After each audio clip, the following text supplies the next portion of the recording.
This is Feed Your Mind. And so, is the Bible the literal word of God? Is it an actual book of historical documented fact, or is it a book that was put here by the secret societies to control us and to control humanity? Well, I believe that at this point, a lot of organized religions have taken their instructions from the Roman Catholic Church, who I believe were involved in steering the doctrine of Christianity in a certain direction. And so at this point, we got to just be able to understand the Bible and maybe look at it for ourselves and find, if you are going to do an organized religion, maybe you have to really find the ones that are taking the Bible serious and listening to the instructions and not adding to it and not adding any pagan holidays to it or any type of false doctrine that they added on their own into the religion. So you got to pay attention. And I personally, I've said this before, but I used to go to organized religion when my parents took me. And then by the time I was a young adult, maybe 17, 18, around that time, I already felt like I had enough information to kind of take what I learned and move on from there with keeping the knowledge and information and continuing my studies on my own time and not necessarily belonging to a particular organization. But there are some things in the Bible that might require you to involve yourself in an organization when it comes to baptism and stuff like that. So I see the use of organized religion, and I also see the use of having this personal relationship with the Creator as well. I believe we can find a lot of proof of the Bible in this world. I mean, we can find proof of the Creator in this world. See, that's the thing. Some people, they get so caught into the Bible that sometimes they almost put the Bible as their God, almost, it seems like sometimes. But you got to have a balance of understanding that the Bible is our instruction book, and it's basic instructions before leaving earth, they call it, which is an acronym of the Bible. So it could be a very important book. I mean, here's the thing. There's this gentleman that goes by the name of Ron Wyatt who actually discovered a lot of evidence that the Bible is an actual literal historical book. So that adds to the credibility of the Bible for sure. Because when we grew up reading these stories in the Bible and people say, well, these are just,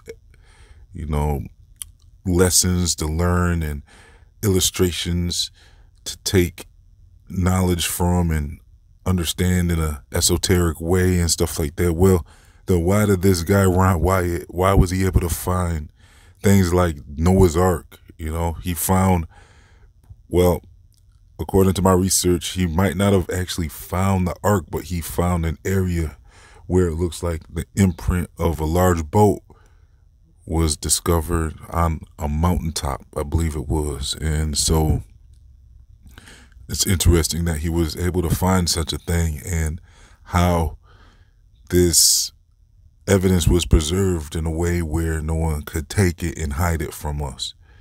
How it was sunk into the ground and in an area that is pretty unexplainable, why there would be evidence of a boat on this mountaintop.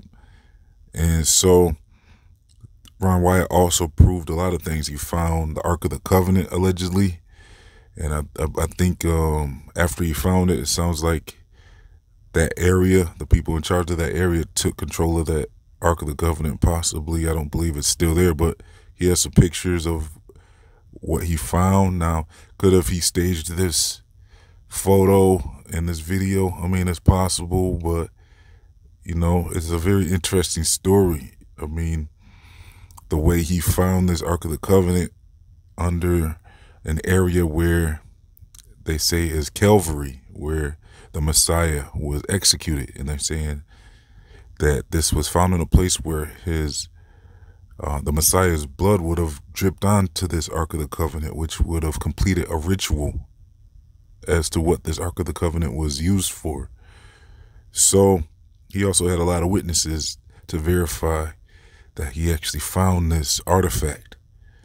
And so we'd have to dig deeper and figure out, like, is there ways to verify this finding and who has control of it now? Because if this picture turns out to be legitimate, then that means the officials must have taken control of the artifact and put it somewhere. Where did they put it, or did it just disappear?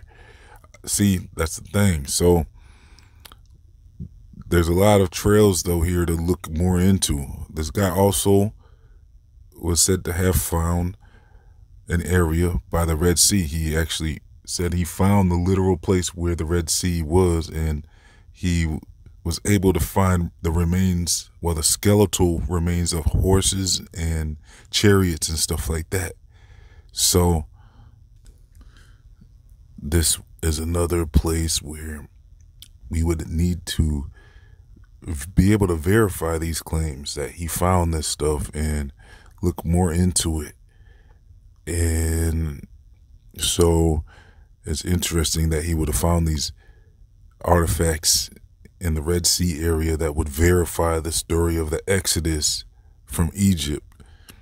And so Ron Wyatt also found an area where it was determined to be where Sodom and Gomorrah was. And I actually saw another channel go out there and try to see if they could find this same stuff, and it sounded like they did as well. So with this one, I believe there is verification that he actually found an area out in a place that was determined to be where Sodom and Gomorrah was, and out there he was able to find sulfur, what looked like sulfur pellets, and it was embedded into stone and the sand and all over these strange sulfur pellets that looked like it verified that sulfur was raining from the sky and fire was raining from the sky to destroy Sodom and Gomorrah area. So at this point, all it would take is for all these religious organizations to team up and maybe start doing some fundraising or something and go to these same places that Ron Wyatt discovered these artifacts at and look more into every single finding that he made and verify each one and let the world know the results of these findings. I want to know your thoughts. What do you think of Ron Wyatt's findings? I mean, do you believe these are actual and literal findings?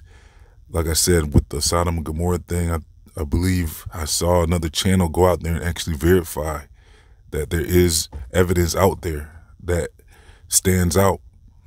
And then with the Red Sea stuff and with the Ark of the Covenant area, I mean, all of these religious organizations, I mean, that'd be great if they had the resources and the financing to document this very important, evidence of the Bible. Because we talked earlier about organized religions, and so why aren't these organized religions taking this serious, these findings, and trying to verify these claims and seeing if they can really get some actual documented evidence of this stuff? Now, I did do some other documentation on my playlist about intelligent design, where I've been able to discover things in everyday life on this earth, things that prove a creator outside of a Bible. Like, even without a Bible, we know that there's definitely 100% a creator, and there's proof of it on this earth.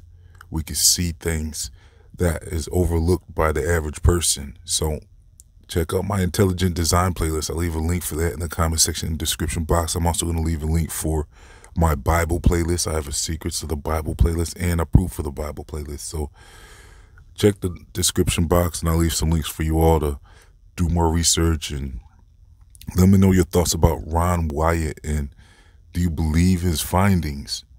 These seem like some very important findings that need to be officially archived and documented. If these are actual findings, and we have to verify these claims. So it would be great to have this stuff put up as a official documentation that no one can deny, So let me know your thoughts in the comment section about everything we covered in this video. I'm going to leave some links, like I said. Also, I'll leave links to my social media, my other channels, my free email newsletters, and much more. I'm also going to leave links if you would like to support this channel. You can donate as little as $1 to help keep Feed Your Mind online. Your support is going to help me get much more documentary-style videos out. Plus, we must stay listener supported because a lot of work is put into these videos, and YouTube doesn't really always push my channel. They actually kind of hide it. So your support helps, being listener supported helps keep this channel online. So thanks for all the supporters out there that are contributing to help keep Feed Your Mind online. Please like, comment, share, and subscribe. This has been Feed Your Mind signing off.